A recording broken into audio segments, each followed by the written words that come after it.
In this lecture, we'll study the enhancement saturated load inverter, which is sometimes also known by the name NMOS only logic inverter. Okay, so first of all, we'll try to understand why we call it the enhancement load inverter, the saturated load inverter, or the NMOS only logic inverter. If you remember the conventional inverter, what do we have in the conventional inverter? We have a PMOS which is connected with an NMOS as the pull down network. The PMOS is your pull up network. So in this inverter, what do? We replace this PMOS with an NMOS, but with the gate and the drain terminal shorted or connected together. Okay. So what do you see? You see that instead of PMOS, we have replaced it with an NMOS with gate and drain shorted, and the pull down network, it is also NMOS. So both the MOSFETs are NMOS, and as such, it is also called as the NMOS only logic. Fine. Now, why do we call it the enhancement or the saturated load inverter?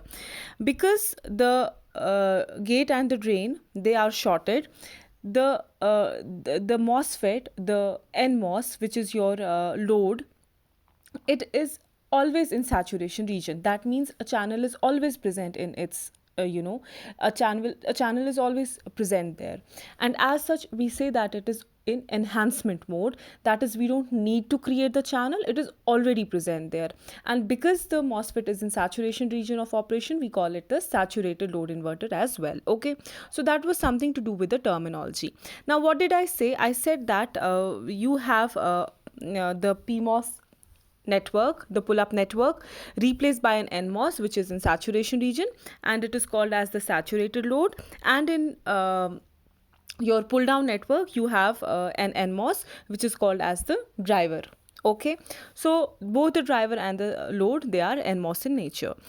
Fine. Now let's check the condition whether your PMOS, it is in saturation region or not.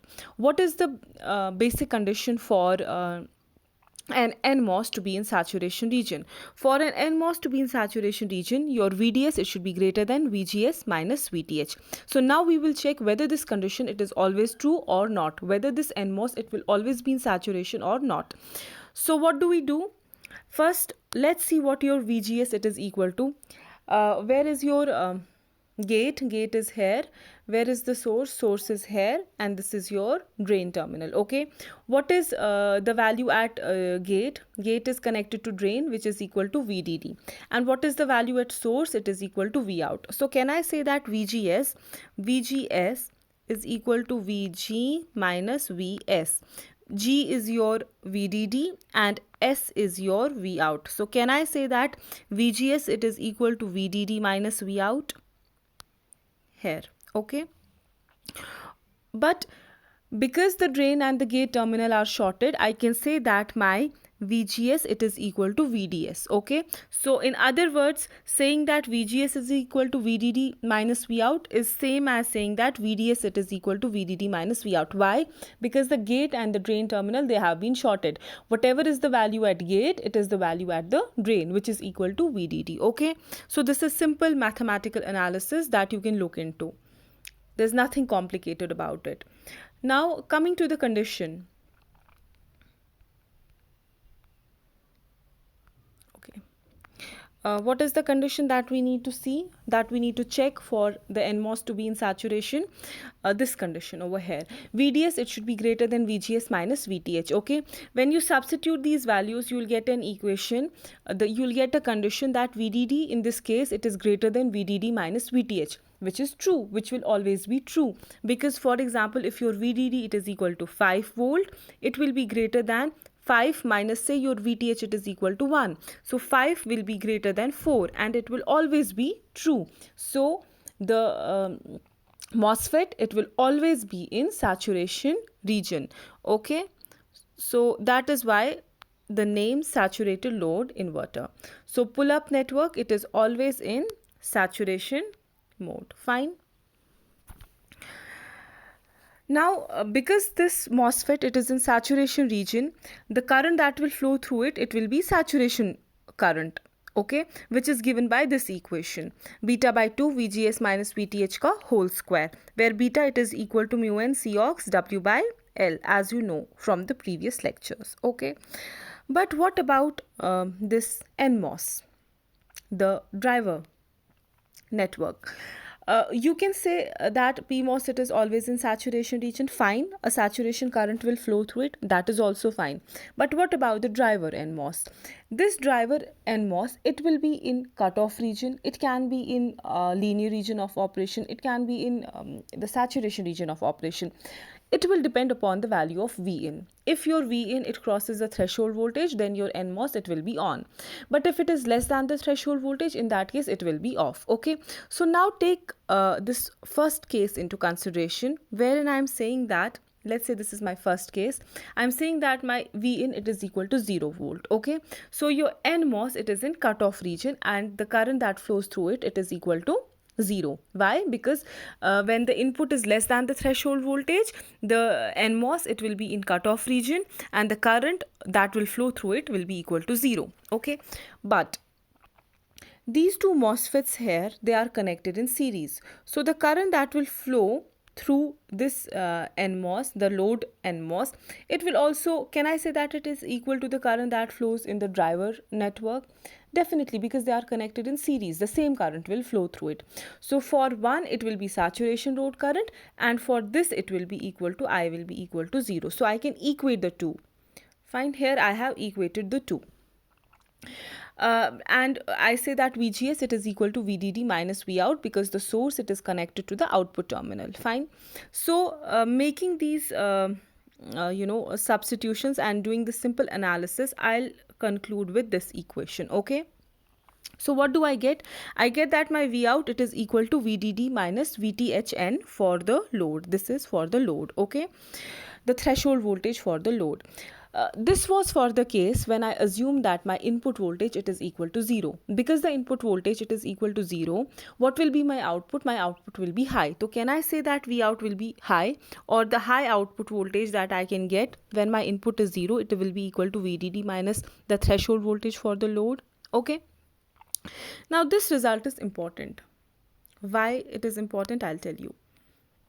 Here, this is the high level output which I get when my input was 0. Okay, what is the ideal value of high level output that I want? It is equal to VDD. Okay, when I give 0 as my input, I want my output to be equal to VDD. But here I'm not getting the value equal to VDD. I'm getting the value equal to VDD minus the threshold voltage that is utilized in the load.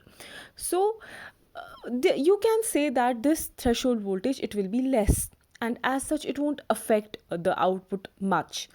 But there are certain factors which can increase this threshold voltage. For example, the body effect in the load. The body effect in the load.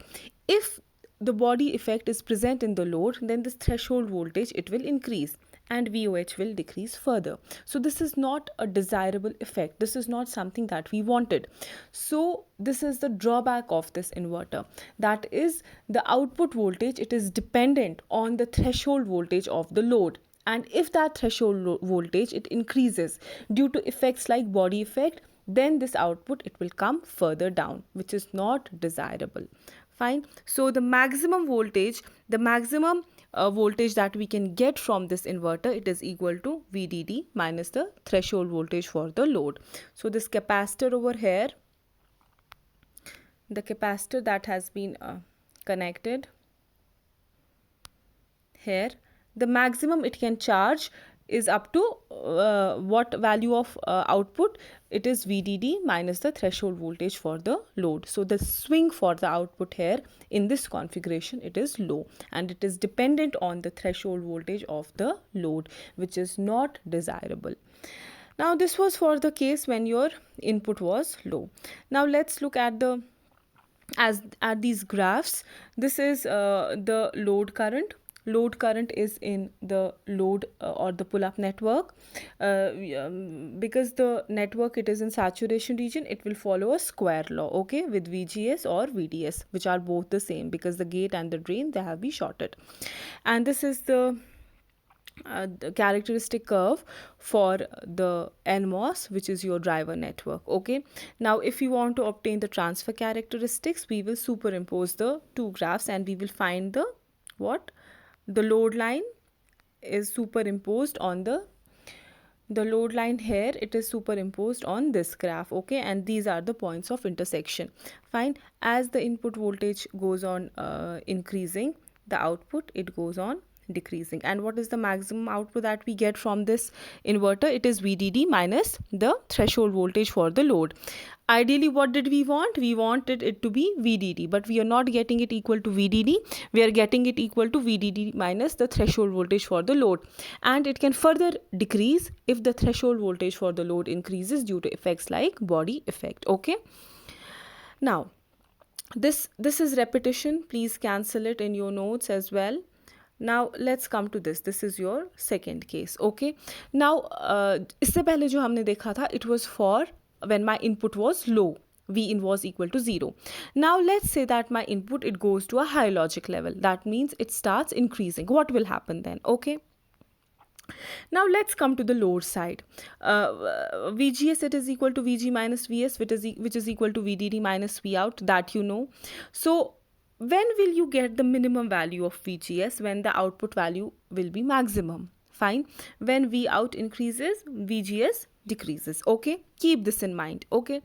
So as the value of V out, it is increasing, the value of VGS at the load, it is decreasing, and there will become a point when V out, it will reach its maximum value. And what will be the maximum value? VDD minus the threshold voltage for the load. At that time, the VGS will be minimum. Okay. Now let's look at this equation here. VGS, it is equal to VDD minus V out maximum. Here it is written. Let me clear this a little bit. Okay. Here VGS, it is equal to VDD minus V out maximum. What is the maximum value of V out? It is VDD minus threshold voltage. Here I have substituted in this equation. Okay. So what do I get? VGS, it is equal to the threshold voltage, VTHN. Okay. So as the output reaches the maximum voltage, VGS, it reaches the minimum value. What is the minimum value? It will be equal to the threshold voltage. At this point and beyond this point, the load, it will shut down. The pull-up network, it will shut down, it will be cut off now. And as such, the capacitor, it will discharge through the NMOS, and your output value, it will reduce to 0. Okay. So let's go back to the diagram and try to understand it with the help of the diagram. Here. Fine. पहले क्या था आपका output जो है ये increase हो गया up to what value?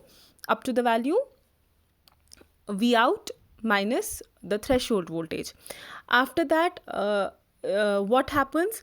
जो आपका लोड पे जो आपका गेट सोर्स वोल्टेज है, it will reduce to which value? It will reduce to a value equal to the threshold voltage of the load. उसके आगे अगर आपका V out ज़रा सा भी इंक्रीज हो गया, आपका लोड क्या हो जाएगा? It will be cut off, and the output, it will discharge through what? It will discharge through the capacitor. Okay.